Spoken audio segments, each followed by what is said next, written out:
Title देख के तो बहुत लोग आकर्षित हुए होंगे इस वीडियो को देखने के लिए। ये टाइटल बहुत मजेदार है कि आपको 95 से 98 तक जो पल्ला है 10th में, आप अगर अभी सीबीएसई बिलोंग करते होंगे बोर्ड से, तो आपको ये लगता होगा कि 6th मंथ में ये वाली फिगर, ये वाला परसेंटेज मैं कैसे कैच कर सकता हूँ। And because of that only you are here and I am gonna guide you related to this. तो अभी जो मंथ चल रहा है वो अगस्त चल रहा है।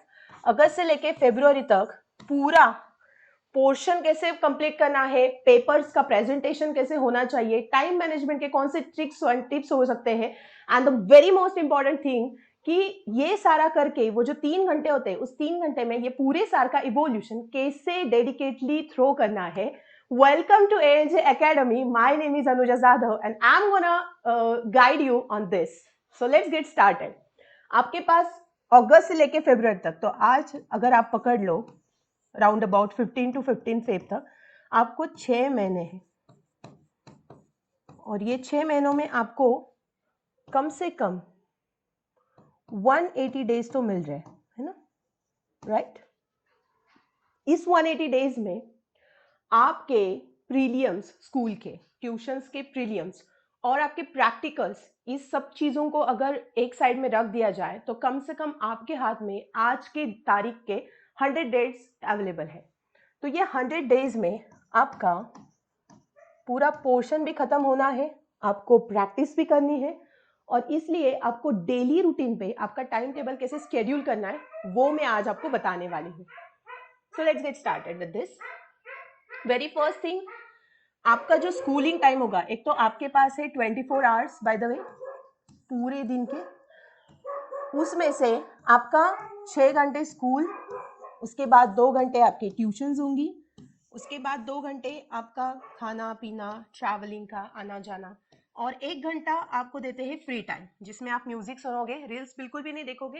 देखो 6 महीने तो आपने कैसे भी करके निकाल लिए। अभी आपको कोई ऐसे भी नहीं देख रहा कि हाँ you are going in class 10, कोई रिलेटिव आपको अभी तंग नहीं करने वाला है, कोई नेबर आपको बोलने नहीं वाला है कि अभी 10वीं की पढ़ाई कैसे चल रही है, कैसे लग रहा है 10th। तो वो सारी चीजें नॉर्मलाइज हो गई है। Now you are dedicating all your time to your study, right. तो ये अगर पूरा आपका कट किया जाए और इसमें से आपकी 8 घंटे की नींद वो भी अगर ऐड की जाए, तो आपके पास टोटल कितना बच रहा है?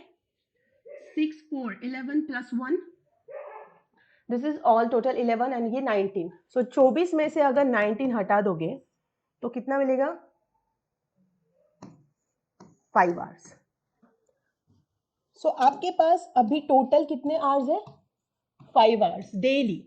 इसमें आपकी ना ट्यूशन ऐड की है मैंने, ना यहाँ पे स्कूलिंग का टाइम ऐड किया, कुछ भी नहीं। Pure 5 hours you are getting even though you are having 8 hours sleep. Okay. तो हमारे जो टीचर थे, हमें बहुत अच्छे टीचर थे इंग्लिश के लिए, तो उन्होंने एक फॉर्मूला हमें दिया था 7 8 9।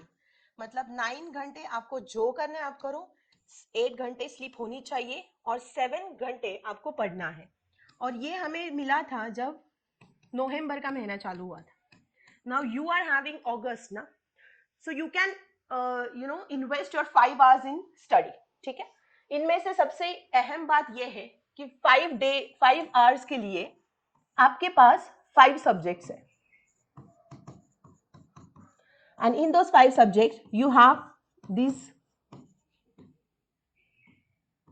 अगर आईटी आपको ना हो तो आप ये निकाल सकते हो, and science, these are your technical subjects, है ना, ये दो मेनली।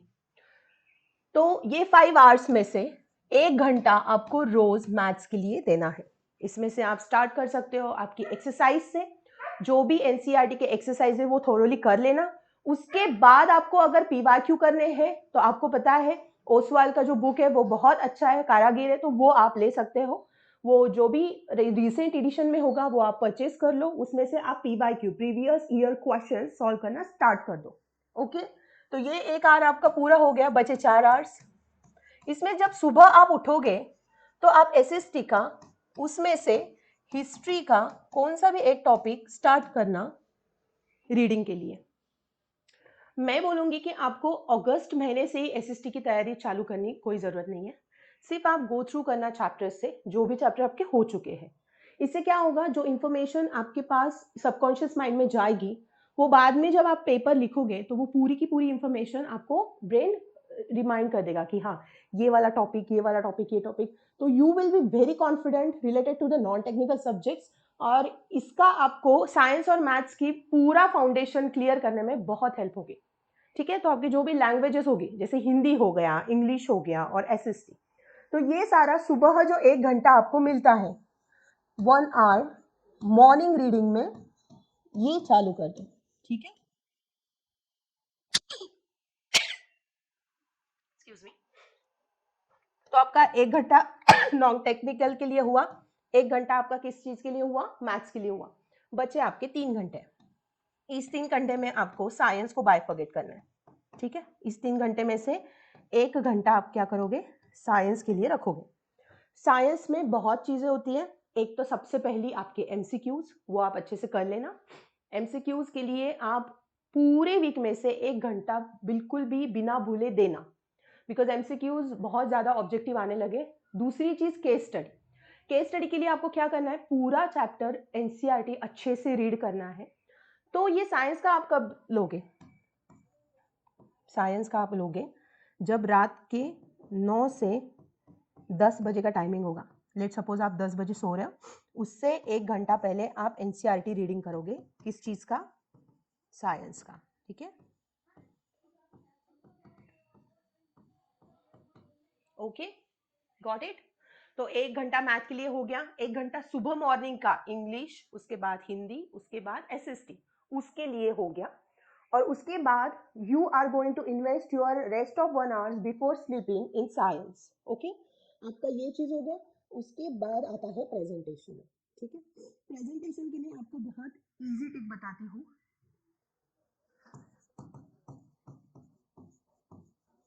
एवरीडे आपको 1 पैराग्राफ, कौन सा भी एक क्वेश्चन बड़ा वाला ले लो, और उसका पूरा अच्छे से पैराग्राफिक मोड पे, जो भी क्वेश्चन होगा, हिंदी का होगा चाहे इंग्लिश का होगा, 2 हैंडराइटिंग है ना आपको, तो हैंडराइटिंग इंप्रूवमेंट के लिए आपको कौन सा भी एक बड़ा वाला क्वेश्चन लेना है और उसको 3 से 4 बार लिखना है। और ये हो गया आपका प्रेजेंटेशन और टाइम मैनेजमेंट के लिए। बिकॉज जब आप कोई भी एक पैराग्राफ लिख लेते हो and again if you are writing it in your prelims और इन योर मेंस, तो क्या होता है, वो स्पीड आपका अपने आप बढ़ जाता है, because your brain is actually train to write that particular thing. इसलिए आपको 1 घंटा रोज आपके डोंकी वर्क नहीं। आप सोचोगे कि मैं होमवर्क में, no no no no, homework आपको जब भी फ्री पीरियड मिले ट्यूशन में, फ्री पीरियड मिले स्कूल में, तब आप होमवर्क कर देना। लेकिन ये डोंकी वर्क आप नहीं करोगे, आपको स्कूल में या फिर जो भी आपका खाली टाइम होगा उसमें, या फिर संडेज एंड सैटरडेज में कंप्लीट करना है। बट रोज की जो आप 5 घंटे दोगे, इससे आपको इतना इंप्रूवमेंट मिलेगा। सबसे पहली बात, स्टार्ट योर मैथ्स। उसके बाद होगा आपका सुबह के सुबह आप जो भी पढ़ोगे वो। थर्ड थिंग आपकी क्या होगी, सुबह एकदम शांत एटमॉस्फेयर में, जहां भी आपको जगह मिले, जो आपको बहुत पीसफुल लगे, वहां पे जाके आपको पढ़ना स्टार्ट करना है। पढ़ोगे नहीं तो आपको वो ब्रेन में अच्छे से अक्यूमुलेट नहीं होगा, और फिर आपको बीच बीच में ब्रेकेजेस आएंगे जब भी आप पेपर लिखोगे। So my experience is that if you are going through a glossary very well, तो आपको ये ब्लॉकेजेस नहीं आएंगे, आप अटक नहीं जाओगे बीच में। और जब भी कोई अटक जाता है ना, तो उसके ब्रेन की जो इंफॉर्मेशन है वो पूरी तरीके से फ्लो नहीं होती है। तो चाहे आपको जितना भी नॉलेज आपने अक्यूमुलेट किया हो, उसमें से सिर्फ 50 या 60% आप पेपर में लिखोगे, वैसे मत करना। तो इसलिए सबसे पहली बात, आपको मैथ्स का एनसीईआरटी अच्छे से सॉल्व करना है। दूसरी बात, आपको साइंस का क्या करना है, मैंने बोला साइंस का एक तो आप एमसीक्यूज करने वाले हो, दूसरी चीज आप डायग्राम्स की प्रैक्टिस करने वाले हो। आप अगर एक एक चीज के लिए पर्टिकुलर टाइम नहीं दोगे, तो आपकी वो चीज अच्छे से प्रैक्टिस होगी ही नहीं। So need to concentrate on your diagrams as well. अच्छे से अच्छे डायग्राम्स अगर आप निकालोगे within that short period of time, जैसे आज मैंने हार्ट की डायग्राम निकाली, ठीक है, एनाटॉमी ऑफ हार्ट, उसके बाद कल मैं निकालूंगी, परसों, तो मेरा स्पीड अपने आप इंक्रीज हो जाएगा, which leads to your time management. तो ये आपका जो टाइम मैनेजमेंट है ये अच्छे से हो जाएगा, बिकॉज आप पैराग्राफ भी अच्छे से लिख पाओगे। पॉइंट वाइज लिख लेना या फिर पूरा पैरा, बिकॉज हिंदी में तो आपको पैराग्राफ ही लिखने पड़ेंगे, और अगर आपको एसएसटी के पैराग्राफ लिखने होंगे तो वो आपको पॉइंट में लिखने पड़ेंगे, राइट। तो इसकी वजह से आप जैसे भी लिखो, बट आपको वो 1 घंटा पूरा का पूरा प्रेजेंटेशन के लिए देना है, बिकॉज इतना सुंदर सुंदर प्रेजेंटेशन होता है। मैं जब पेपर चेक करती हूँ, बच्चे इतना अच्छा प्रेजेंटेशन देते हैं, तो वो अगर आपको मैच करनी है लेवल, और आपको सच में 95 से ज़्यादा चाहिए, तो थोड़ी सी मेहनत, थोड़ा सा स्ट्रेचिंग तो आपको करना ही पड़ेगा। So these are the things which you need to cover up. Okay, तो अब एक समराइज करते हैं शॉर्ट में। 1 hour फॉर मैथ, चाहे आपका मैथ कितना भी अच्छा हो, आपको 1 घंटा मैथ को देना ही है। 1 hour फॉर रीडिंग, और वो कौन सी रीडिंग है? एनसीईआरटी। इसमें क्या आएगा? हिंदी आएगा, इंग्लिश आएगा, उसके बाद एसएसटी आएगा, राइट। उसके बाद 1 hour फॉर पैराग्राफ राइटिंग, अच्छे स्वच्छ नीट हैंडराइटिंग में, जहाँ कुछ भी स्क्रैचिंग स्क्रबिंग ना हो, ऐसा पैराग्राफ आपको लिखना है। उसके बाद आएगा आपका 1 hour purely dedicated to diagrams of science and MCQs. Okay, तो ये आपके 4 घंटे पूरे के पूरे हो गए। उसके बाद आपको 1 घंटा पूरा बचता है। इसमें क्या करना है मैं वो बताती हूँ। जो भी चीज़ आपको हार्ड लगे, जैसे कि किसी को मेटल एंड नॉन मेटल से प्रॉब्लम होती है, किसी को इलेक्ट्रिसिटी नहीं समझ में आती, किसी को, ये तो साइंस की बात हो गई, चलो मैथ्स में एपी किसी किसी को समझ में नहीं आता, किसी को ट्रायंगल्स बहुत हार्ड जाता है। तो जो भी चीज़ आपको टफ लगे ना, वो 1 घंटा आपको देनी है। और वो कब देनी है? वो 1 घंटा आपको देनी है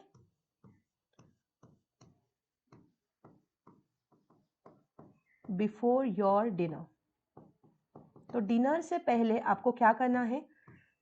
चाहे आपको एक एग्जाम्पल हो जो आपको समझ में नहीं आ रहा है, या फिर एक डेरिवेशन हो जिसको मतलब चाहे मर्जी जितना पढ़ लो फिर भी आपको समझ में नहीं आ रहा है, सिर्फ उसको ओवरलुक करना है आपको, और शांति से अपना खाना खाना है।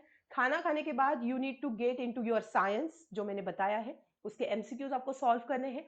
जितने ज़्यादा एमसीक्यूज, जितने ज़्यादा डायग्राम प्रैक्टिस करोगे साइंस में, जितना ज़्यादा एनसीईआरटी अच्छे से पढ़ोगे, ये 3 चीज़ें आपको करनी है after your dinner. And then you are going to have your sleep, peacefully सोना है। उसके बाद फिर से उठने के बाद आपको पूरा, आप जब रेडी हो जाओगे स्कूल के लिए, then after that you need to read your NCERT of any 3 subject whichever I have given you, Hindi, SST and your English. तो ये तीनों में से कोई भी एक पिक करके शांति से वो पढ़ना है, और ये स्लोली एंड स्टेडीली आपको करना है। आप अगर 2 महीना भी ये स्केड्यूल फॉलो करोगे, you will actually see a significant change in your self. अगर नहीं हुआ तो प्लीज ये पूरा 60 डेज का करने के बाद कमेंट सेक्शन में लिख देना। ऐसे तो कोई बच्चा नहीं होगा जिसको ये वाला ट्रिक काम नहीं करेगा। बहुत सुंदर है, एक बार ट्राई करके देखना, इसके आपको बहुत अच्छे रिजल्ट्स मिलेंगे। प्रेजेंटेशन कैसे करना है उसके लिए मुझे पेपर लिखना पड़ेगा। हाँ जी, मैं आपको पेपर लिख के बताऊंगी कि एक्चुअली में प्रेजेंटेशन कैसे करना है बोर्ड्स में। तब तक के लिए thank you so much for watching this video.